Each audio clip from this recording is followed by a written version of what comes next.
అంటే విజయ్ ఆయనైతే ఇప్పుడు అఫీషియల్‌గా ప్రకటించలేదు గానీ, వాళ్ళ పార్టీలో చాలామంది ఆల్రెడీ మీడియాతో మాట్లాడారు. హ్మ్. వాళ్ళు విజయ్ డెసిషన్ అయితే తీసుకున్నాడు. 107 మందితో రాజీనామా ఇచ్చి వెళ్ళిపోదామని. ఎందుకంటే 2 సార్లు గవర్నర్ దగ్గరికెళ్ళాడు. హ్మ్. గవర్నర్ 2 సార్లు గూడా రిజెక్ట్ చేశాడు. ఇది ఓకే. చాలా రేరెస్ట్ ఆఫ్ రేర్. ఎందుకంటే దాదాపు 5, 6 సార్లు ఇంతకుముందు అనేక రాష్ట్రాల్లో నేను నిన్న డీటెయిల్‌గా చెప్పానది. గోవాలో, కర్ణాటకలో ఇలాంటి చోట్లంతా కూడా హ్మ్. సింగిల్ లార్జెస్ట్ పార్టీ ఏదుంటే అది పిలుస్తారు గవర్నర్. అవును. పిలిచి ఏం చేస్తారంటే, నువ్వు గవర్నమెంట్ ఫార్మ్ చేసి అసెంబ్లీలో ప్రూవ్ చేసుకోమని చెప్తారు. అసెంబ్లీలో ఓట్ ఆఫ్ కాన్ఫిడెన్స్ అనేది జరుగుతుంది.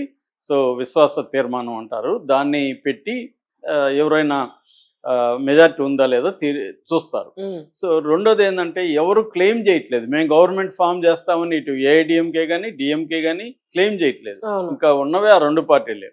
సో, ఆ 2 కలవడం గాని, ఆ 2 విడివిడిగా మేము చేస్తామని గాని అనట్లేదు. ఉన్నది విజయే. విజయ్ ఎళ్లి క్లెయిమ్ చేసాడు గూడా. హ్మ్. గవర్నర్ ఒకసారి కాదు 2 సార్లు చేశారు. పైగా విజయ్‌కి ఏంటి 108 సీట్లొచ్చాయి. అందులో ఒకటి ఆయన రిజైన్ చేస్తున్నాడు.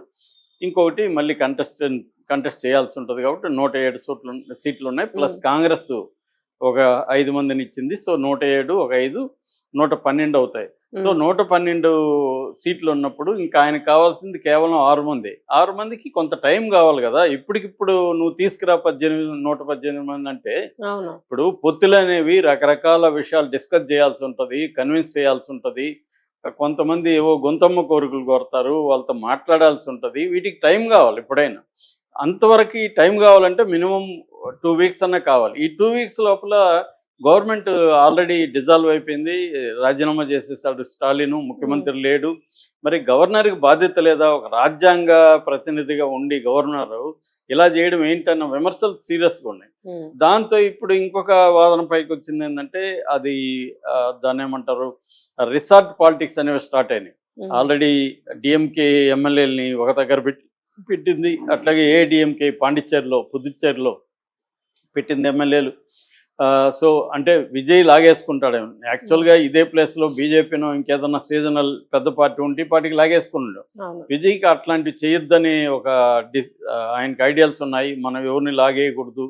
అవసరమైతే మళ్ళీ రిజైన్ చేసి అవును. ఎన్నికలకెళ్దాం గానీ, ఎవడినో లాగేయడం ఇట్లాంటి పాలిటిక్స్ వద్దని విజయ్ అనుకుంటున్నాడు. అలాగే స్టాలిన్ గూడా చాలా మెచ్యూర్‌గా వ్యవహరిస్తున్నాడు. హ్మ్. స్టాలిన్ గూడా ఏం చెప్పాడు, విజయ్‌ని గవర్నమెంట్ ఫార్మ్ చేయనివ్వండి.